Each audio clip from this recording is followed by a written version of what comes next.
Şərur rayonunda geniş ərazilərdə intensiv meyvə bağları salınır. Bu bağlarda əsas üstünlük məhsuldarlığı və keyfiyyəti ilə seçilən xaricdən gətirilmiş tinklərə verilib. Məqsəd isə həm yerli bazarın tələbatını ödəmək, həm də ixrac potensialını artırmaqdır. 6 alma çeşidi var burada ki, biz onlardan Yunanistandan, Türkiyədən və Avropa dövlətlərinin bir neçəsindən bura ithal eləmişik, gətirmişik. Məsələn, burada Rozqulov var, Starlanit var, el arasında məsələn Simrinka var. Bəzi füze çeşidləri var ki, biz 6 növünü seçdik, gətirmişik. Naxçıvanımızda Şərur rayonu Qorçulu kəndində bax belə yetişdiririk.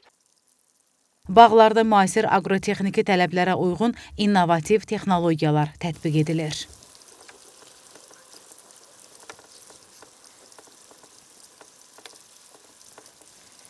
Bir hektardan düzgün, orqanik şəkildə düzgün baxımı olsa, demək 100-120 ton arasında meyvə əldə eləmək olur. Bunların kökaltıları məsələn M9, Maxima 14, CF olduğuna görə bu qələmlər onlara peyvəndlənir, o verimə görə ki, məhsulu bol olsun. Amma öz məhsulunu özü saxlaya bilmədiyinə görə bax biz bu işballar, simlər nəticəsində bunu əldə edirik. Həmçinin İtaliya və İspaniyadan gətirilmiş nektarin və şaftalı tinkləri də bu bağlarda öz yerini tapıb. Bu sortlar Azərbaycanda ilk dəfədir ki, becərilir.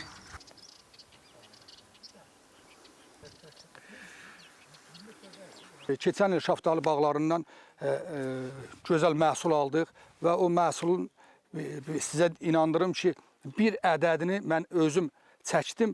Kalibr çox böyük idi və çəkisi də 313 qram.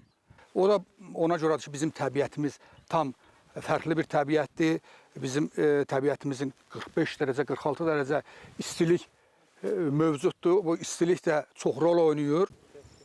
Ənənəvi bağçılıqdan fərqli olaraq intensiv bağlar daha az torpaq sahəsində daha çox məhsul götürməyə imkan verir. Müasir texnologiyaların və məhsuldar tinklərin tətbiq olunduğu bu bağlar kənd təsərrüfatı sahəsində yeni mərhələnin əsasını qoyur. Əməyin, elmin və texnologiyanın tətbiq olunduğu bu model həm kəndlinin qazancını artırır, həm də ölkənin ərzaq təhlükəsizliyinə töhfə verir.